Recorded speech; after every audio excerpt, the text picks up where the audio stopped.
This decoration is given by the government of Japan to people outside of Japan who work towards building friendship and mutual understanding between Japan and the United States.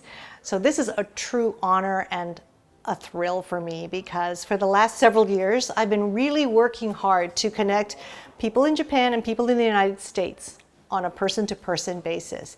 Because with these friendships comes understanding of each other's history, culture, and achievements. For the longest time, I thought that people in Japan really didn't understand or appreciate what Japanese Americans were able to accomplish once they came to the United States.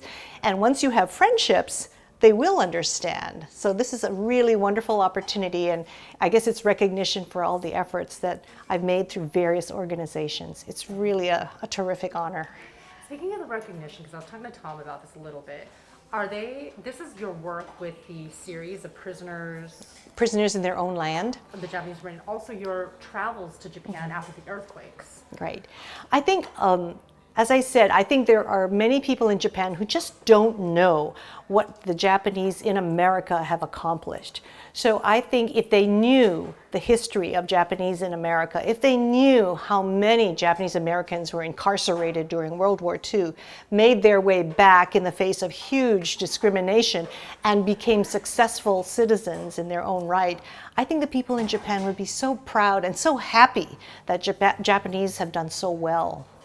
You know, absolutely. You've gone to Japan twice, Kobe, I believe, and Fukushima. What was that like for you then? I mean, what stood out for you, and how, that is also what is being recognized too, right? That bridge that you were able to provide. The trips to Japan reinforced the importance of being friends first. When I went to Japan, people welcomed me and taught me how they survived disasters, earthquakes, tsunamis, and they taught me what people in the Seattle area can do to prepare for a disaster of our own. So I learned a lot, they shared a lot, and we still communicate to this day. So people-to-people relationships are so important, and I was very fortunate to be able to form them through my work and continued communication with the people in Japan. Certainly. Yeah, and so that's what I think, when I think about this award, I think about all the years spent, not just by myself, but by other Japanese Americans, to get to know people in Japan and have them know us, and it's been really rewarding.